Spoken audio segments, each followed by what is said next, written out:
Good morning, guys. So like you just said, we are here at Niabi Zoo because later today they are having their opening day. The gates open around 10 o'clock, and I am joined right now by Tammy Schmidt. She is their assistant director here. So Tammy, just hit me with it. What can people expect today? You know what? You're going to be hit with tranquility. You're going to be hit with blooming flowers.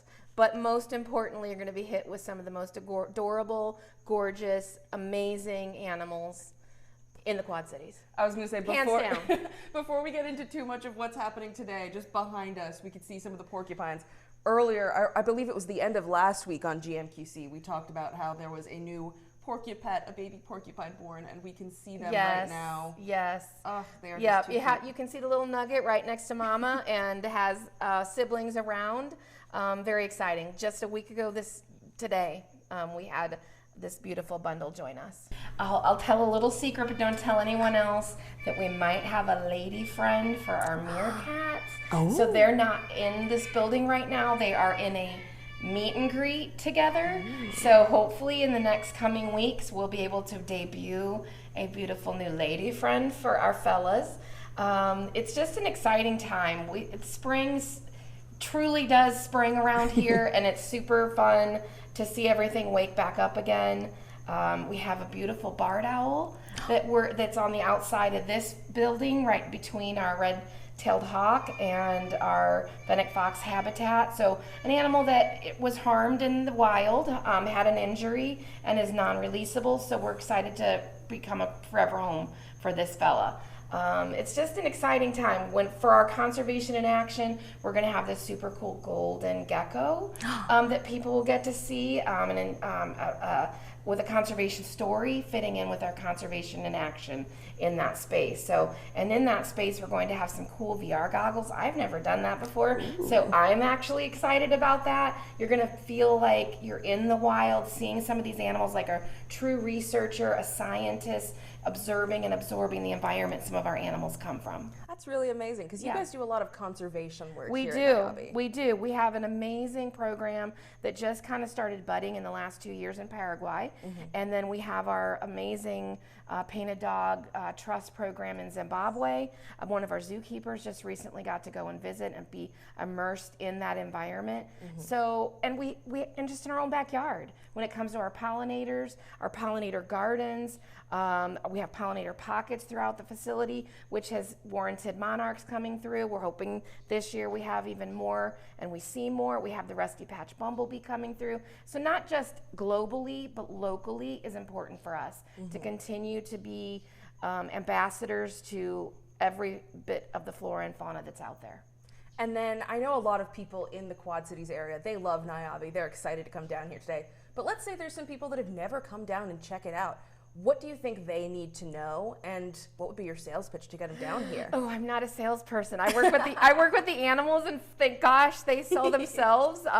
Because if you're an animal lover, an environment lover, somebody that loves nature, somebody that just looking for something different than what we're being blasted with every day in our world, come on out. I think we're the place for you. Oh, I think at the end of last year, we finally completed our snowpocalypse rebuild over at the Cat House and Bald Eagle. So if you didn't get a chance to come and see that, come out and see it. It's the gift that keeps on giving, actually. Yay, Mother Nature, for her insight into what we needed to provide a more modern, up-to-date, all-encompassing transitional habitat where every cat can move from habitat to habitat, separate from each other, but they can move, and it's amazing. It opened their whole world up. So if you didn't get to come and see that, come out and see that. We're gonna have a few new birds, and it's just an exciting time. I think it's a beautiful time of season to start watching the colors pop around the zoo.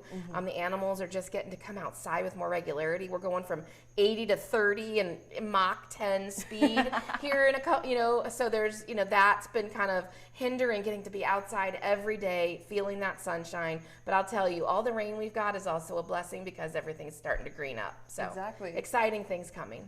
And if you want to avoid some of maybe it's too hot out or if it's rainy, there's this lovely biodiversity hall. We have several places that you could come inside. We have our biodiversity hall. We have our reptile house. We have a little bit of a pass through in the giraffe building.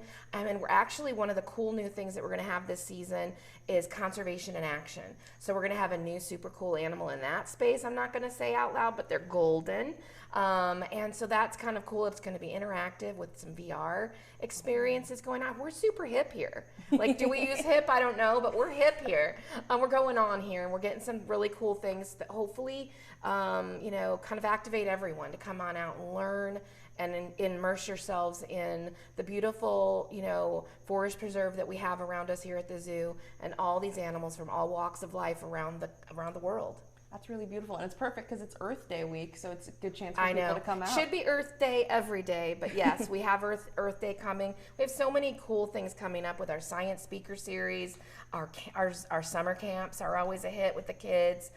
So lots of things coming up, and for sure everything's you know, on our website. I can't remember everything because I have to remember everybody's names and birthdays in the animal kingdom here. But one of the things I'm excited about is that we're going to be open 4 Thursdays of each month, May through August, late. Ooh. So you can come in, hang out. Last entry 7, stay till 8 p.m. We've heard the voices out there that say, hey, do we have some evening opportunities to come out after work, bring the kiddos, versus coming out on the weekend? Because we all kind of have crazy, erratic schedules, and not all of us have the traditional Saturday, Sunday off. So we're really excited to present that and have that as one of our arsenals of happiness here at the zoo. That's really amazing. And you mentioned, you know, some of the favorite animals that people can check out. Right now we are in the Biodiversity Hall, and there's a lot of fun things to check out. Right behind us, we were actually just talking about Monique the sloth. Yes, and Cecil's back there snoozing. And Monique, I've heard you can kind of meet her up close and personal. Yeah, I mean, we have some really cool animal encounters that get you kind of up close and personal with a meet and greet with Keto. Like I said, the most popular rhino in the Quad Cities. Monique is a close second. People actually weep when they meet her. We weep because she's just so darn cute. But you can check out our website on some of the encounters that we're doing. You can go and have a spa day with one of our donkeys and have some nice brushing time with them, as well as meet our giant land tortoises, the Aldabras, when they come out after May. That's really awesome. Yeah, yeah. And then if people want to come down here today, how can they get tickets? What time do you guys open? You can come right to the gates. I know some people don't want to fool with the screens, and you can come right up. You know, we're kind of back to that normal, come on out, buy your tickets when you're ready to get in here. You just drive up Niabi Zoo Road, and here we are. Turn right into either one of the parking lot gates, and here we are. And just come on in, 10 to 5, last entry 4. Remember, we're closed Mondays because we have had construction for so many of these last couple of years, and we're anticipating a little bit more. So we use that time to get some of the larger equipment in and take care of some of that stuff, so we can be a little bit more speedy and efficient with some of that work. So people can come down and just enjoy it. Absolutely. Tuesday through Sunday, come on out. We're here. Rain or shine. Well, thankfully today it seems like we're going to have some shine. I heard Andrew talking about some highs in the low 80s, so it sounds like perfect zoo weather if you want to come check it out. Yes. And yes, the Niabi Zoo today opens for the season at 10 a.m. Again, you guys might catch me down here this afternoon when I get off work. We'll have to see. But for now, I'll toss it back to y'all.